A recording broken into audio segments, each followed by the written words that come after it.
12वीं में पढ़ने वाली संगीता अपनी सहेलियों वृंदा और कामिनी के साथ जल्दी जल्दी स्कूल की ओर जा रही थी। यार, पेपर की तैयारी तो पूरी है, फिर भी डर सा लग रहा है। तभी कामिनी ने खिलखिलाते हुए कहा, अरे यार, डर के आगे जीत है। ये बातें कर ही रहे थे कि तभी एक पागल लड़की जिसने स्कूल की यूनिफॉर्म पहन रखी थी, वो उनका रास्ता रोककर खड़ी हो गई और कहने लगी, तैयारी से क्या होगा? हाँ, क्या होगा? नंबर तो नहीं मिलेंगे, तुम लोग फेल हो जाओगी, फेल। ये कहकर वो लड़की जोर जोर से खिलखिलाकर हंसने लगी। संगीता, वृंदा और कामिनी को कुछ समझ नहीं आ रहा था कि ये लड़की है कौन और इसने स्कूल की यूनिफॉर्म क्यों पहन रखी है। फिर उसकी हरकतों से वो सभी समझ गई। अरे यार, ये कोई पागल है। लगता है कि स्कूल की परीक्षा में ये फेल हो गई होगी और उसी का सदमा इसे लगा होगा और ये पागल हो गई। कामिनी की इस बात पर वृंदा और संगीता ने उसे घूर कर देखा और कहा, क्या यार कामिनी, तू तो कुछ भी बोलती है। देख नहीं रही, बेचारी प्रेग्नेंट भी है। अगर परीक्षा में फेल हो गई तो नंबर तो कम आएंगे ही ना, कोई प्रेग्नेंट तो नहीं हो जाएगा। उसकी बातों को सुनकर कामिनी ने कहा, ये सब बातें किसी और दिन डिस्कस कर लेना, क्योंकि 10 मिनट के अंदर हम लोग स्कूल नहीं पहुंचे तो फेल तो बात की बात है, हमें परीक्षा में बैठने भी नहीं दिया जाएगा। संगीता, वृंदा और कामिनी फिर से तेज रफ्तार में स्कूल की ओर बढ़ी, लेकिन वो पागल लड़की फिर से उनके आगे आ गई और अपने हाथ फैलाकर उनके आगे खड़ी हो गई। मत जाओ, मत जाओ, स्कूल मत जाओ। अरे यार, ये पगली भी ना जाने कहां से आ गई है। आज ये हमें लेट करवा कर ही मानेगी। कामिनी ने उस पगली को डांटते हुए अपने आगे से हटाया। ए पगली, हट हट आगे से। तेरे चक्कर में हम रहे तो तेरी जैसी हालत हो जाएगी हमारी भी। चल भाग यहाँ से, नहीं तो एक थप्पड़ पड़ेगा तुझे। ये कहकर कामिनी ने उस पगली को भगाया और पगली वहां से भाग तो गई, लेकिन भागते हुए भी वो यही बात कह रही थी। तैयारी की है तो क्या हुआ? नंबर तो मिलेंगे ही नहीं, फेल हो जाएगी, फेल। उसी रात की बात है। संगीता अपने बिस्तर पर सोने की कोशिश कर रही थी। कौन थी वो पगली लड़की और वो क्यों ये बोल रही थी कि तैयारी करने और परीक्षा देने से क्या होगा, नंबर तो मिलेंगे ही नहीं, फेल हो जाओगी, फेल।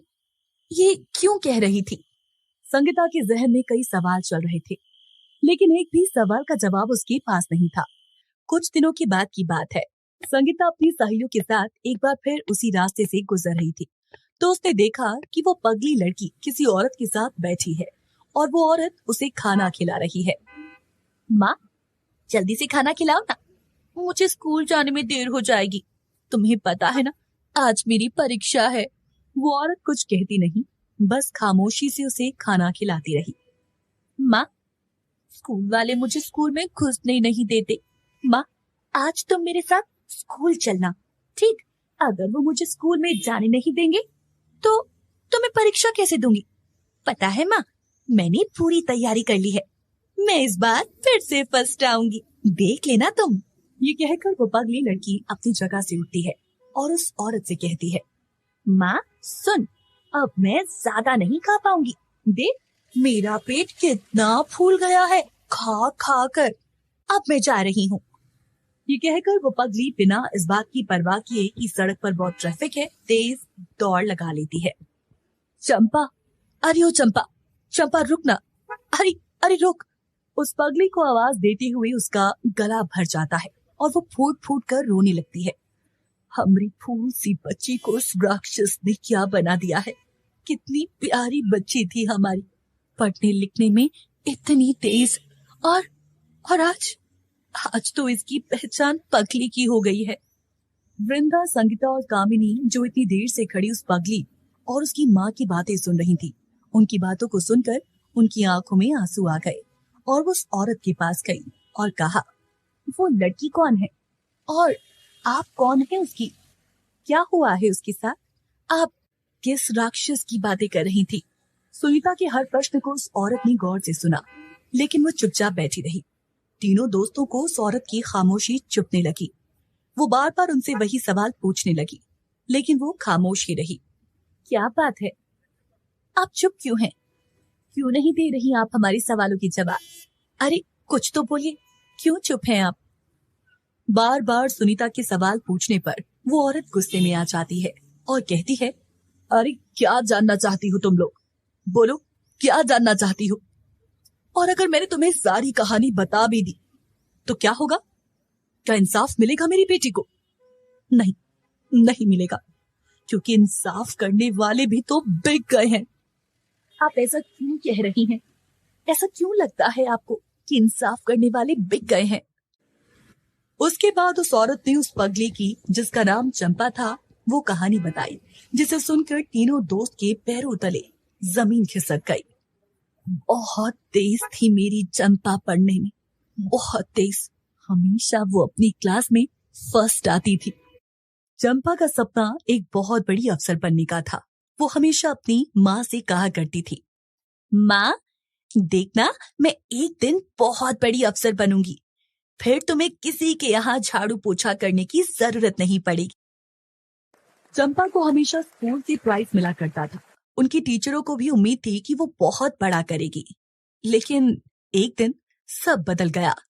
चंपा ने 11वीं की परीक्षा दी थी, लेकिन उस परीक्षा में वो फेल हो गई, जबकि उसने बहुत अच्छे तरीके से पढ़ाई भी की थी और परीक्षा भी दी थी।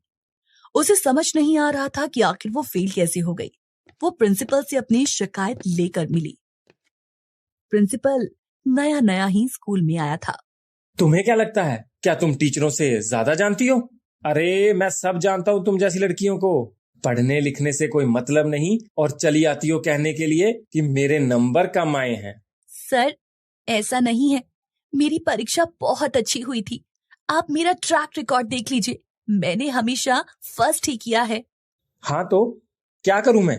किया होगा फर्स्ट, लेकिन अभी तो फेल हो गई हो। चलो अब यहाँ से भागो, मेरा टाइम मत खराब करो। प्रिंसिपल उसे डांट कर भगाने लगा तो चंपा गिड़गिड़ाते हुए बोली, सर ऐसा मत करिए सर, एक बार मेरी रिक्वेस्ट मान लीजिए, मेरी कॉपी की जांच फिर से करवा दीजिए।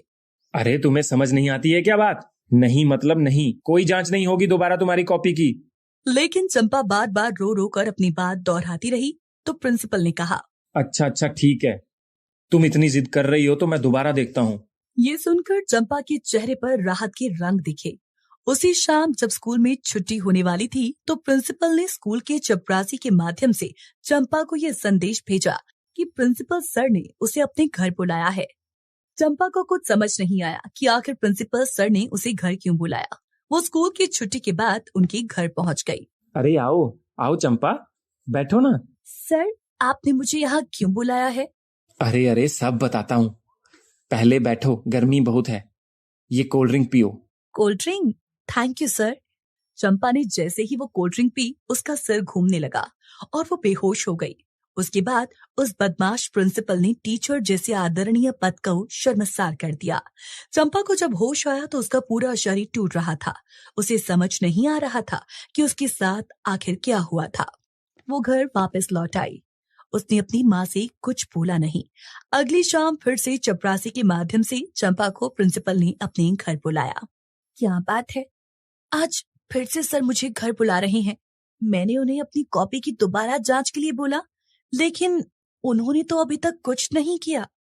बहरहाल चंपा एक बार फिर प्रिंसिपल के घर पहुंची।